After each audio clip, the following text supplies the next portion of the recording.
एनी पेढ़ीए बेन वणजू करी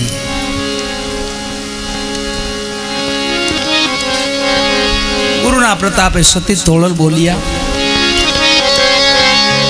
अपनी कमाईना फल ली अपनी पोतानी कमाई मां अमर माए कीधु ने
ऊणदू न करी जाडेजा ने बहुत छे हवे एवी संगत न करता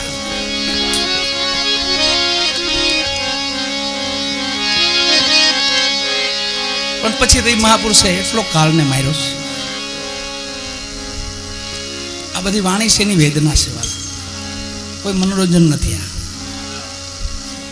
आ तो भाईला मळे એટલે मजा करी आनंद करी रुदन से महापुरुषों संतों की वाणी से रुदन से बहु कष्ट वेठा से निचोड़ से आ वाणी से निचोड़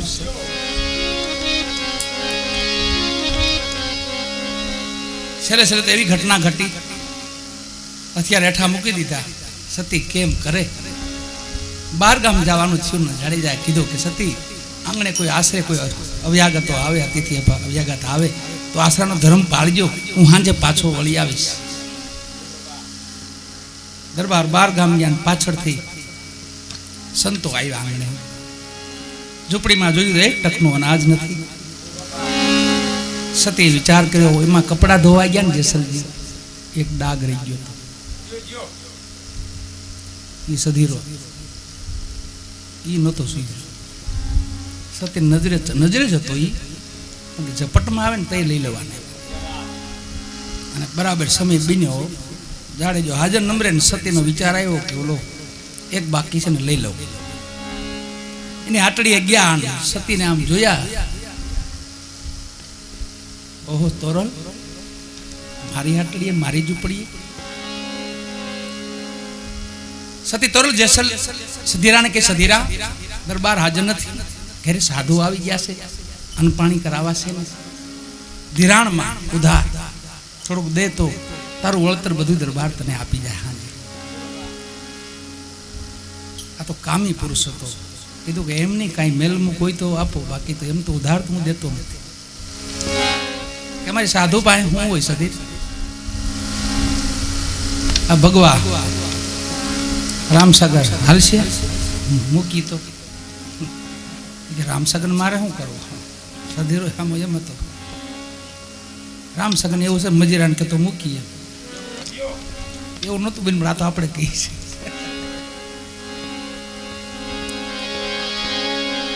અને એક શબ્દ ટકોર કરી સતીને કે આવી મજાની સુંદર કાયા તો તમને આપીશ, હું તમે કયો મારી પાસે કાંઈ નથી. અને બ્રહ્માંડમાં બ્રહ્મણ ગયું સતીને, ઓહો આ નાશવત દેહનો તને મોહ છે, આનો મોહ છે, તું આને શું કરીશ? કે આજની રાત મેલે મારી મેલે પધારો, જોતું એટલું લઈ જાઓ. સતી તોરલ મહાસતી સાણા, તોય સધીરાને બોલે બધા, પણ ધર્મ માટે, ભક્તિ માટે. શરીર વેચી લાવ્યા દાણા ભક્તિને માટે, હરિજને માયા હરીને હોપી ભક્તિને માટે. સંતોને જમાડ્યા, વિદાય આપી, રૂંજ મૂંજુ વેળા થઈ, હાંજ પડી, જાડેજો આવ્યા 12 ગામથી. શણગાર સજી સતી બેઠા છે. પેલા તો જોઈને અચરજ પામી ગયા જેસલ, ઓહો આવા વસ્ત્રો તમારે ધારણ કરવાનું શું કારણ? મારી હાજરી નથી, તમે આવા વસ્ત્રો ધારણ કર્યા? એક નવંઢા પરણવા જાતી હોય એવા વસ્ત્રો. કે દરબાર તમે 12 ગામથી આવો, પાણી બાણી બેહો, શાંતિ રાખો. પકડવા બહુ પડતા, બાપુને પકડવા બહુ પડતા. ઓહરી બે ટાંગ્યું, તલવાર ને રામસાગર બે. એમ પર મારો ડાયરેક્ટ ક્રોધ મીરો નહોતો, સતી પકડી રાખતા. હું જ્યાં જ્યાં ઊભા થવા જાય ને તો પકડી રેવાય જો જડે જાય એમ ગુરુ મહારાજ આપને પકડી ગયા. આડે રસ્તે જાય તો બોટ પકડે, બટા એ નહીં એમ. જેસલજીને કીધું પેલા મને વાત કરો, આવા વસ્ત્રો તમે કેમ ધારણ કર્યા? તો દરબાર તમે સાંભળો, તમે 12 ગામ ગયા ને, કહેતા ગયા ને આશરાનો ધર્મ પાળજો. એ વેળાનું એક ભજન છે, તમારી જુગો જુગ રહેશે ભલાયું, મહારાણી ધર્મ જીલો તોરલ કાઠિયાણ. એ વેળાનું ધર્મ પાળ્યો, પણ દેહના દાન દેજો, શરીરને દાણે મૂકી દો. જાડેજાને વાત કરી કે દરબાર મેં વચન આપ્યું છે. કોને? બોલા સધીર શેઠને. ખાલી નામ લીધું ને તારું વાડાવલા થયા. બોલો કામી, એને તમે વચન આપ્યું. કેવું વચન? શું વચન? કે તમારે મને મધરાતે મૂકવા આવવાના છે. જાણે મેઘલી રાત છે, હું સ્ત્રી છું, હું ક્યાં જાઉં, તમે મને મૂકવા આવો. યાકુળ યાકુળ થયા ઘડીક વાર. તલવાર હામો જોવે, રામસગર હામો જોવે, બેરખા હામો જોવે, હું કરું એમ. બેરખો હાથમાં પકડાયો સતી કે બસ આનું ભજન કરું, બીજું કાંઈ નથી કરું, મને મૂકી જાઓ, હું વચન પાળું મારું. એ મહાપુરુષ માને ખંભે ખંભે બેહાડ્યા છો સતીને. મધરાત જામી છે, ઝીણો ઝીણો વરસાદ આવે છે, ખંભે બેહાડ્યા અને કીધું લ્યો સતી હાલો. એ કાળ એને માર્યો કે એને જીત્યા કહે કાળ. ખંભે બેહાડ્યા, સધીરાને આટડી આવ્યું, પગથિયે ઉતાર્યા. સતી તમે તમારું વચન પાળો, ધર્મ પાળો, હું 5 ઠાકરની માળ અહીંયા કરું છું બેઠો બેઠો. હાથમાં બેરખો છે, ભજન કરે છે. ખાલી મોજડીનો અવાજ આવ્યો ને તા બોલ્યો ઉપરથી સધીરો, કોણ તોરલ? હા સધીર, હું વચન પાળવા આવીશું. મેં તને વચન આપ્યું હતું ને, હું વચન પાળવા આવીશું. તો તમારા પગ પંખાળી ના આવજો. બહાર કીચડ જામ્યું છે, અહીંયા મારા ગાલીચા બગડી જશે. 2 શબ્દો બોલ્યા જગદંબાઓ કે સધીરા, ટોનમાં ફેર પડી ગયો. સધીરા પગ નહીં ધોવા પડે. કેમ? બાપુ ભેગા આવ્યા, મૂકી ગયા મને. તો એના રૂવાડા હળવા થાય, ઢીલો પોસો થઈ ગયો. બાપુ છે ભેગા, માતાજીને ભૂલી ગયો, આખી મેમરીઝ બંધ થઈ ગઈ. પછી હવે બાપુ હવે લગભગ આમ પૂરું કરશે આજ. બાપુ આવી ગયા છે. ક્યાં બેઠા છે બાપુ? નીચે બેઠા છે. સીડીના દાદરો પગથિયા ઉતરવા ગયો ને તો પડ્યો મેદાનમાં. હળા ભેડ પુરુષ હાથમાં બેરખો છે, ઠાકરનું ભજન કરે છે. પગ પગ પગ પકડ્યા, હે મારા બાપ મને માફ કરી દે. જેસલજીએ ધીમેથી જવાબ દીધો, મારા ભાઈ મારા પગ પકડીમાં ઉપર માં આવી છે, એના પગ પકડી લે. આ બેરખો મને એને પકડાયો છે. સધીરા તું ન હોય તો મને ઓરિક્સ પણ સધીરા તો ન હોય દુનિયામાં સધીરા. માં ઉપર આવી છે એના પગ પકડી લે. બે મહાપુરુષના પગ પકડ્યા, બધું ધન દ્રવ્ય. એટલે સાખીમાં એક સાહેબ કહે છે કે આમાં જોગવાઈ કોની કોની છે જોઈજો. કામી તરે ક્રોધી તરે, લોભી કી ભી ગત હોય, કહે કબીર એક ચલીલ નર તરતા દીઠા ન હોય. ઈનો તરે, આમાં તો ત્રણે ત્રણ આવી ગયું છે. કામી તરે ક્રોધી તરે, લોભી કી ભી ગત હોય, કહે કબીર એક ચલીલ નર તરતા દીઠા ન હોય. બે મહાપુરુષના ચરણ પકડ્યા, ધન દ્રવ્ય એના ચરણમાં મૂક્યું. શેઠ હતો ન્યાનો, ખૂબ ધનવાન હતો. એક એના વિધવા બેન હતા, થોડુંક એને આપ્યું. બાકીનું બધું બે મહાપુરુષના ચરણમાં ધરી બેની સેવા કરી. જાલગી જીવાતા લગી. છેલ્લે બે મહાપુરુષ પાસે એક વચન માંગ્યું, મને એક વચન આપો કે બોલ સધી, કે તમારી સમાધિ થાય ને આખા માનવીઓ જગતના માનવી તમારા દર્શને આવશે, બરાબર? તો મને એવે ઠેકાણે હમાસ મારો કરો ને એવી સમાધિ મને આપો કે આખા જગતના માનવીઓ મારા મસ્તક માથે પગ દઈને તમારા દર્શન કરે. હાલમાં જઈએ ને આપણે, ખબર ન હોય ને આપણે, તો સધીર શેઠની સમાધિ માથે આપણો પગ હોય વાલા. મારે 3 વાર વહી ગયો. સધીર શેઠ ક્યાં હમણાં એ ઉંબરામાં જ બેઠા છે.